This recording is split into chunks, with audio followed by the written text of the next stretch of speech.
everyone. Let's dive into the next part of the revolutionary etude. This section is similar to the previous one, but there are some differences. The dynamic marking here is piano. If the section we learned before was forte, now it's piano, meaning it should be played softly.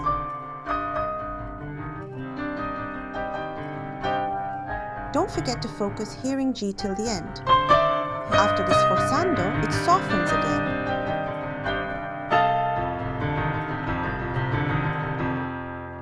And the emotional tone shifts. Now,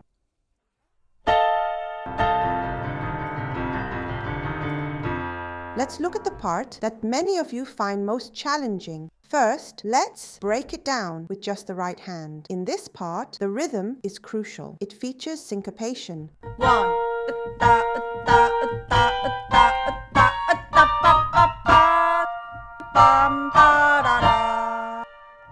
Which emphasizes the weak beats. As the syncopation builds, it leads into a sforzando, creating a gradual tension. You'll notice it has an offbeat feel. If the steady beat goes like thump thump, this syncopation feels like ta ta. So it would be like this.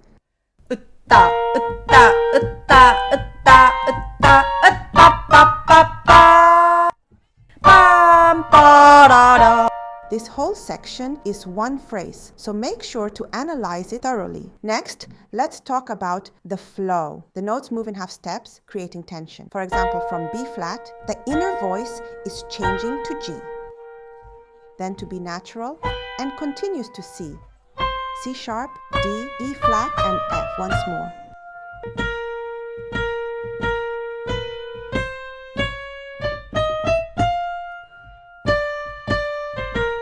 See the inner voice changing.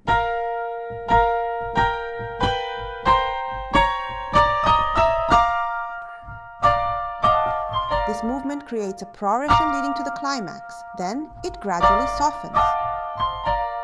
Notice the staccato notes connected with slurs. You need to use down-up motion for these. But remember, don't overdo it. It should be like this. Avoid cutting the notes off too sharply. Now, let's look at the left hand. The left hand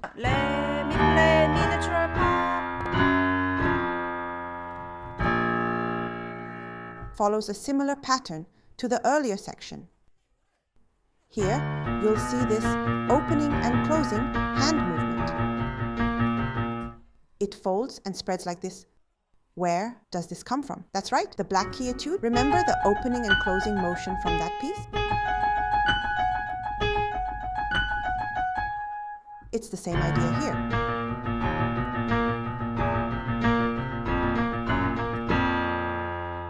In this section, you'll find B flat and C flat. And in between, there's C natural. This back and forth movement is key. And finger numbers are very important here. For example, you use the fourth finger because of the thumb. Here, C natural.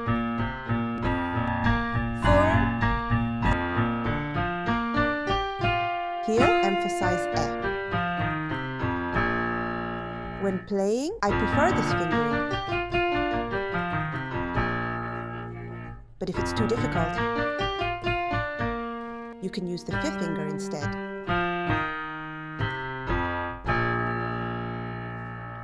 Now, let's give it some space here. Since we have the F note played twice in a row, you need to slightly separate them.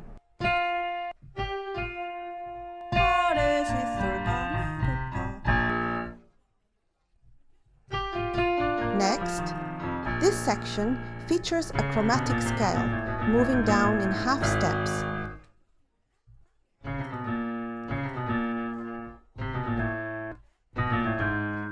But what's important here is the first beat.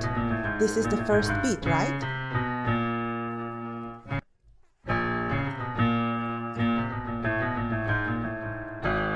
I've emphasized this before. You need to understand the first beat and the pattern. When you combine the hands, it goes like this.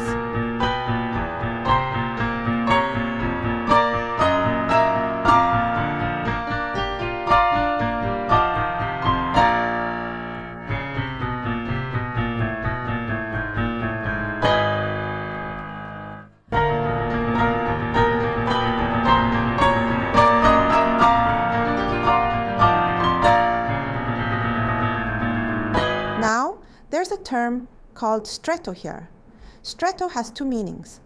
First, it refers to a technique used in fugues. Second, it means increasing the intensity and tempo as you near the end of a passage. Here, it's used in the second sense. You need to make it more urgent and play it faster. So, keep that in mind as you play.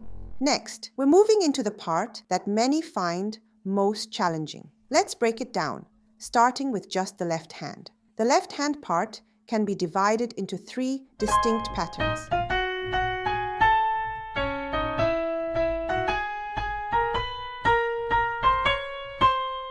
If we break it down from here to this point, you'll notice 3 patterns in the passage. First, we have this type of broken chord pattern which appears twice, one ascending and one descending. It goes up, then down, up again, and down again. The second part is the descending scale pattern.